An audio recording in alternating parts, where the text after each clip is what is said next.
80 cents ಜಾಗ ಐತಿ ಈಗ ಅದನ್ನು ಮಹಾಲಿಂಗೇಶ್ವರ ದೇವಸ್ಥಾನದ ವಠಾರದಲ್ಲಿ ವಿನಾಯಕ ಭಟ್ ಅನ್ನುವರು ಸುಮಾರು 40 ವರ್ಷದಿಂದ ಇಲ್ಲಿ ಮನೆ ಮಾಡಿ ಇದರಲ್ಲಿ ವಾಸ ಮಾಡ್ತಾ ಇದ್ರು.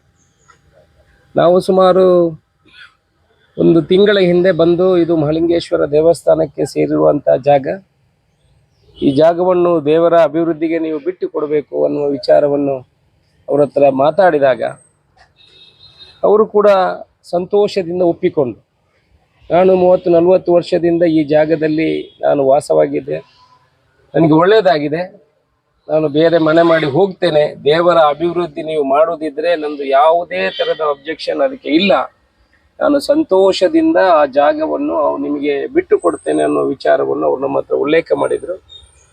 ನಮಗೆ ಒಂದು ಬೇಡಿಕೆಯನ್ನು ಕೂಡ ಇಟ್ಟಿದ್ರು, ನನಗೆ ಒಂದು 2 ತಿಂಗಳ ಸಮಯಾವಕಾಶವನ್ನು ಕೊಡಬೇಕು, ನಾನು ಇಲ್ಲಿಂದ ಬೇರೆ ಮನೆಗೆ ಶಿಫ್ಟ್ ಆಗಬೇಕು, ಅದಕ್ಕೆ ಸಮಯಾವಕಾಶ ಬೇಕು ಅಂತ ಕೇಳಿದಾಗ ನಾವು ಕೂಡ ಅದಕ್ಕೆ ಒಪ್ಪಿಕೊಂಡು ಅವರಿಗೆ ಸಮಯಾವಕಾಶವನ್ನು ಕೊಟ್ಟಿದ್ದೇವೆ.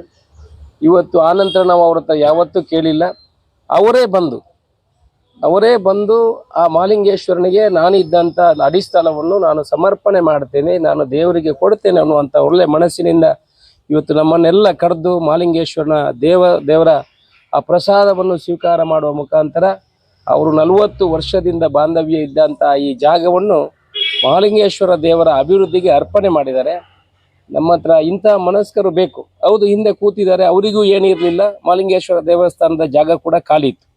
ಆ ಸಮಯದಲ್ಲಿ ಅವರು ಅದನ್ನು ಬಳಸಿಕೊಂಡು ಈ ದೇವಸ್ಥಾನದ ಜಾಗದಲ್ಲಿ ವಾಸ ಇದ್ದು ಇವತ್ತು ಅವರು ಒಳ್ಳೆಯವರಾಗಿದ್ದಾರೆ, ಅವರು ಉದ್ಯಮದಲ್ಲಿ ಮೇಲೆ ಬಂದಿದ್ದಾರೆ, ಸ್ವಂತ ನೆಲೆಯಲ್ಲಿ ನಿಲ್ಲುವಂಥ ಒಂದು ಅವಕಾಶ ಮಹಾಲಿಂಗೇಶ್ವರ ದೇವರಿಗೆ ಕಲ್ಪಿಸಿದ್ದಾರೆ. ಆ ನಿಟ್ಟಿನಲ್ಲಿ ಅವರು ವಾಸಿಸುತ್ತಿರುವಂಥ 8 ಸೆಂಟ್ಸ್ ಜಾಗವನ್ನು ಈ ಮಹಾಲಿಂಗೇಶ್ವರ ದೇವಸ್ಥಾನ ಇಲ್ಲಿ ಕಮರ್ಷಿಯಲ್ ಕಾಂಪ್ಲೆಕ್ಸ್ ಏನು ಮಾಡ್ತೀವಿ ಅದಕ್ಕೆ ಬಿಟ್ಟು ಕೊಡುವಂಥ ಕೆಲಸವನ್ನು ಮಾಡಿದ್ದಾರೆ. ಪಕ್ಕದ ಮನೆಯವರು ಕೂಡ 10 ಸೆಂಟ್ಸ್ ಜಾಗ ಇದೆ, ಅವರು ಕೂಡ ಮಾತುಕತೆ ಮಾಡ್ತಾ ಇದ್ದೇವೆ, ಅವರು ಕೂಡ ಬಿಟ್ಟು ಕೊಡ್ತೇನೆ ಅನ್ನೋ ಮಾತನ್ನು ಹೇಳಿದ್ದಾರೆ. ಯಾರಿಗೂ ಈ ಜಾಗದಲ್ಲಿ ನೆಮ್ಮದಿ ಅಂತಲ್ಲ, ನೆಮ್ಮದಿಯಲ್ಲಿ ಇದ್ದರು, ಆದರೆ ಮಹಾಲಿಂಗೇಶ್ವರನಿಗೆ ಬಿಟ್ಟು ಕೊಡುವಾಗ ಅವರಿಗೆ ಸ್ವ ಇಚ್ಛೆಯಿಂದ ಬಿಟ್ಟು ಕೊಡುವಂಥ ಮನಸ್ಸು ಆ ದೇವರು ಕೊಟ್ಟಿದ್ದಾನೆ. ಅವೆಲ್ಲ ಮಹಾಲಿಂಗೇಶ್ವರ ದೇವರ ಹತ್ರ ಪ್ರಾರ್ಥನೆ ಮಾಡ್ತೇವೆ. ಇಷ್ಟು ವರ್ಷ ಇಲ್ಲಿ ಇದ್ದರು, ಒಳ್ಳೆಯದಾಗಿದ್ದಾರೆ, ಇನ್ನು ಮುಂದೆ ಕೂಡ ಒಳ್ಳೆಯ ಜಾಗಕ್ಕೆ ಒಳ್ಳೆಯ ಮನಸ್ಸಿನಿಂದ ಬಿಟ್ಟು ಕೊಟ್ಟಂಥ ಇಂಥ ಕುಟುಂಬಗಳಿಗೆ ಆ ದೇವರ ಅನುಗ್ರಹ ಕೂಡ ಇರಲಿ, ಒಳ್ಳೆಯದಾಗಲಿ, ಅವರಿಗೆ ಅವರ ಕುಟುಂಬಕ್ಕೆ ದೇವರು ಒಳ್ಳೇದು ಮಾಡಿ ಅಂತ ಪ್ರಾರ್ಥನೆ ಮಾಡಿಕೊಂಡು ಸಂತೋಷದಿಂದ ಈ ದೇವಸ್ಥಾನಕ್ಕೆ ಕೊಟ್ಟಿರುವಂಥ ಜಾಗವನ್ನು ನಾವು ದೇವಸ್ಥಾನಕ್ಕೆ ಮುಂದಿನ ದಿವಸಗಳಲ್ಲಿ ಸದುಪಯೋಗ ಮಾಡ್ತೀವಿ. ಅದು ಇನ್ನು ಯಾರೆಲ್ಲ ಮಹಾಲಿಂಗೇಶ್ವರ ದೇವಸ್ಥಾನದ ಜಾಗದಲ್ಲಿ ಕೂತಿದ್ದೀರಿ, ದಯಮಾಡಿ ಅದನ್ನು ನೀವು ಸ್ವ ಇಚ್ಛೆಯಿಂದ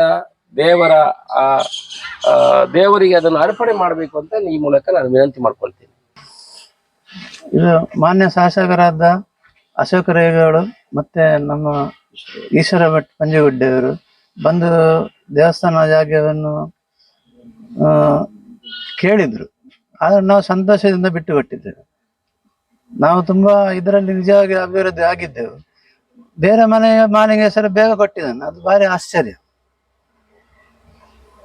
ಅಷ್ಟು ಬೇಗ ಅನುಗ್ರಹ ಸಿಗ್ತದೆ ನಮಗೆ ಗೊತ್ತಿರಲಿಲ್ಲ. ಮಹಾಲಿಂಗೇಶ್ವರನಲ್ಲಿ ಬೇಡಿದೆ ಕೂಡಲೇ ಮನೆ ಆಯ್ತು.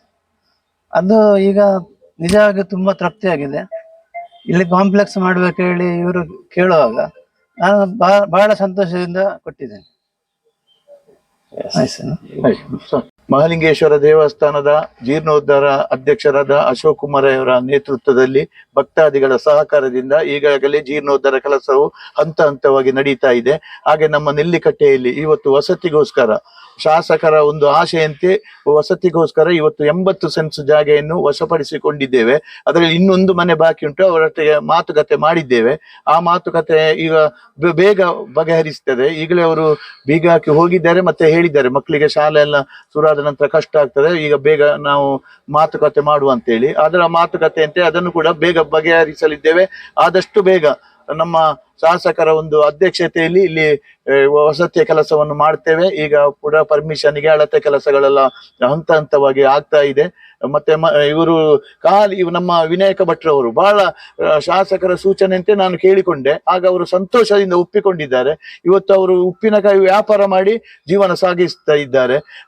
ನನಗೆ ಬಹಳ ಸಂತೋಷ ಆಯ್ತು. ಅಂದ್ರೆ ನೀವು ಮತ್ತು ಅಶೋಕ್ ಕುಮಾರ್ ಅವರು ಸಮಿತಿಯವರು ಬಹಳ ಒಳ್ಳೆ ಕೆಲಸ ಮಾಡ್ತೀರಿ, ನೀವು ಕೇಳಿದೋಸ್ಕರ ನಾವು ಬಿಟ್ಟು ಕೊಡ್ತೇವೆ, ಮಹಾಲಿಂಗೇಶ್ವರನಿಗೋಸ್ಕರ ಬಿಟ್ಟು ಕೊಡ್ತೇವೆ ಅಂತ ಹೇಳುವ ಮಾತನ್ನು ಹೇಳಿದ್ರು. ಅದಕ್ಕೋಸ್ಕರ ಅವರು ಕೊಟ್ಟ ಮಾತನ್ನು ಉಳಿಸಿಕೊಂಡಿದ್ದಾರೆ. ಅವರಿಗೆ, ಅವರ ಕುಟುಂಬದವರಿಗೆ ಮಹಾಲಿಂಗೇಶ್ವರ ದೇವರು ಆರೋಗ್ಯ, ಭಾಗ್ಯ, ನೆಮ್ಮದಿಯ ಜೀವನವನ್ನು ಕರುಣಿಸಲೆಂದು ದೇವರಲ್ಲಿ ನಾನು ಪ್ರಾರ್ಥಿಸುತ್ತೇನೆ.